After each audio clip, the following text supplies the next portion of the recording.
En cette période où l'avenir se prépare et semble plus incertain que jamais en Formule 1, il y a des petits jeunes qui préparent leur avenir en Formule 2, en Formule 3, et on va en parler dans Junior avec Monsieur Mula de Formula. Comment ça se passe, Tim, ce week-end à Spa-Francorchamps?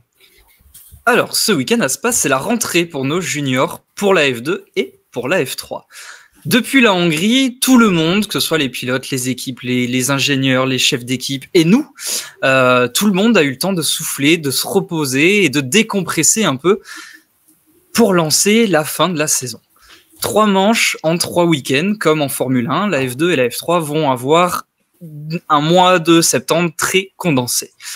Ce sera la fin de la saison pour la F3 qui finira donc sa saison dans 3 semaines. Et la F2, elle, aura une dernière manche à Abu Dhabi, si je dis pas de bêtises. On comprend donc que forcément, un retour comme ça, rentrée de vacances pour un mois de septembre aussi condensé, c'est forcément important.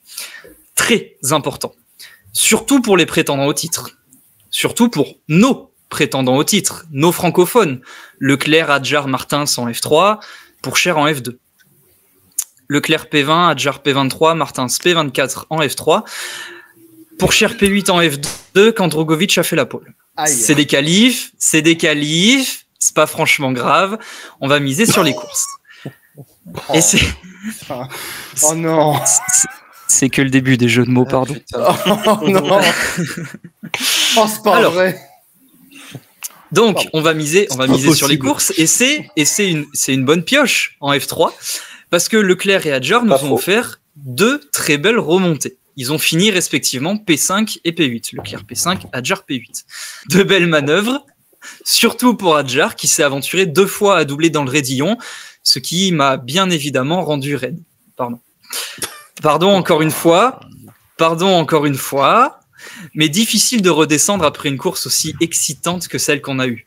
Un début très chaud, dans le respect tout de même, puis ça commence à se toucher et à partir en couille jusqu'au moment où ça a voulu rentrer dans un trou où il n'y avait pas la place et où ça s'est monté dessus. Et oui, on parle toujours de Formule 3. On parle bien évidemment sur Canal+.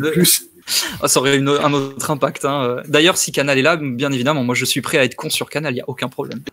Donc, pour parler de voitures qui se sont montées dessus, on parle bien évidemment de Zayn Maloney qui, à fond dans Blanchimont, a eu la judicieuse idée de se faufiler aux côtés d'un Goethe qui ne l'avait pas vu.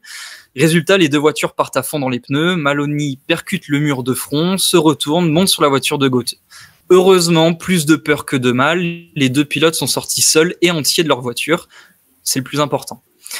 Après une safety car provoquée donc plutôt dans la course par Mansell qui a perdu sa moustache dans le gravier des Combes, ce qui, vous me l'accorderez, est un comble, c'est donc un drapeau rouge qui est sorti pour cet incident, le temps de réparer le mur de pneus.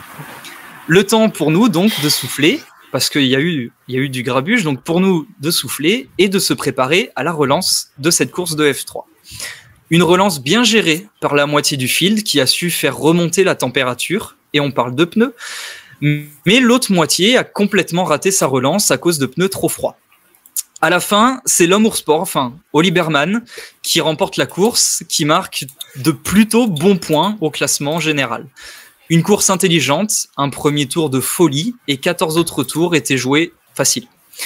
Roman Stanek termine 2e et Alexander Smoliar complète le podium de cette première course de Formule 3. Et entre nous, heureusement qu'il y a eu cette course de Formule 3. Parce qu'en F2, comme trop souvent sur les dernières manches, la course sprint était d'un ennui.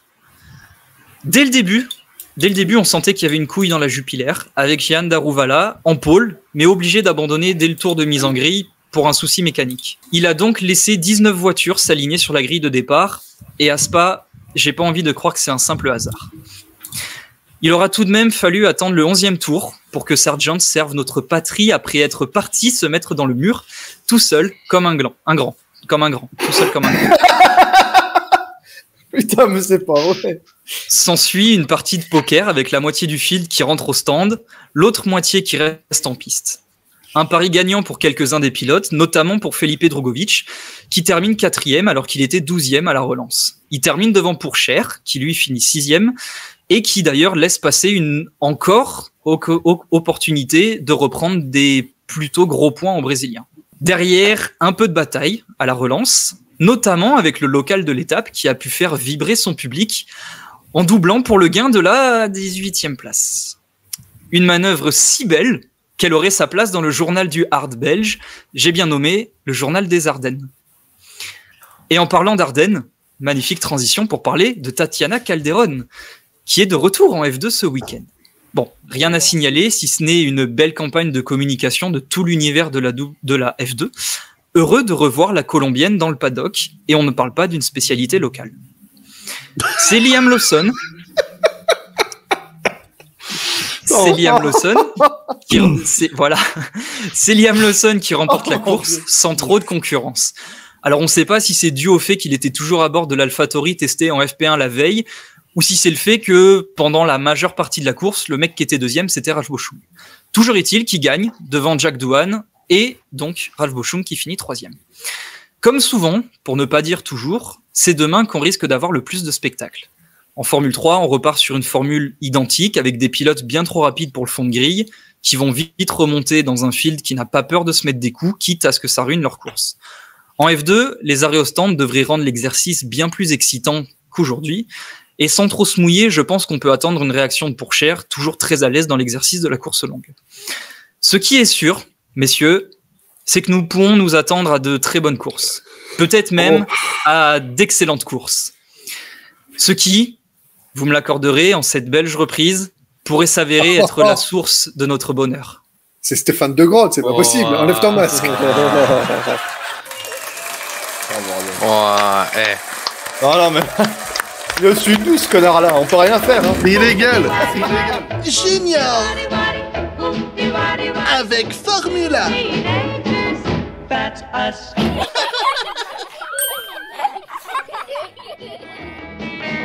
The birds and the bees in the trees sing the sweetest melodies. To young hearts afire with a flaming desire, a boy and girl a loving while the moon shines up above, and we say to teenagers.